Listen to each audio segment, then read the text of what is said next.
Bonjour Laurent Tessier. Bonjour Alexandre, bonjour à tous. Ça vous a énervé cette année, Laurent, le soir de la qualification du PSG en finale de la Ligue des Champions. Vous aviez parlé, je vous cite, du déni de certains médias après les violences à Paris. Oui, je vous en avais parlé sur Europe 1 début mai, des jets de projectiles, des tirs de mortier contre les forces de l'ordre, les images de véhicules de police attaqués, des individus qui avaient tenté de pénétrer sur le périphérique parisien. Cette voiture encerclée place de la Concorde avec à son bord le conducteur et ses cris « Allumez-le, tuez-le ». Plusieurs vidéos étaient visibles sur les réseaux sociaux, mais le lendemain de la demi-finale sur France Inter, dans leur matinale entre 7h et 9h, pas une seule seconde était consacrée à ces violences. Rien. Dans le journal de 7h, la radio du service public avait su faire une brève sur les banquets géants du canon français. Des élus de gauche qui rapportent des saluts nazis effectués par certains participants. On rapporte ce que rapportent des élus de gauche. Bon, France Inter n'avait peut-être pas vu toutes les vidéos des violences sur les réseaux sociaux, mais c'est étrange. L'AFP avait publié une dépêche dans la nuit à 2h13. Je cite, de la joie et quelques débordements à Paris après la victoire du PSG, au moins 6 interpellations.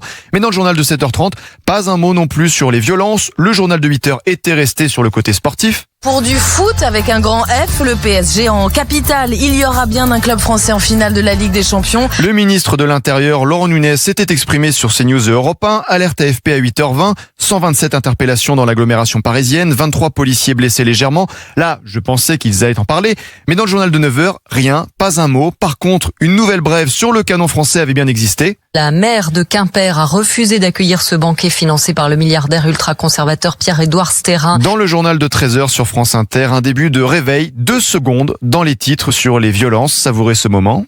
Des débordements dans la nuit à Paris. C'est tout. Dans ce journal de 28 minutes, une question avait quand même été posée au président de la Fédération française de football, Philippe Diallo, invité à distance, mais surtout une note positive avec une réaction de Yann Arthus Bertrand alors que son exposition Vivre ensemble avait été saccagée place de la Concorde. 3 heures après, l'expo est remontée. C'est trop mignon et ça fait chaud au cœur. C'est vraiment le thème de notre expo Vivre ensemble. Elle a envie vraiment de vivre ensemble. Allez dire ça aux policiers. Ce jeudi 7 mai, dans le journal de 18h, pas un mot. Dans le journal de 19h, pas un sujet non plus. Juste une brève de 24 secondes. Ce qui s'était passé n'existait pas ou était fortement minimisé alors que les journaux de France 2 à 13h et 20h avaient montré les images d'attaques contre les policiers.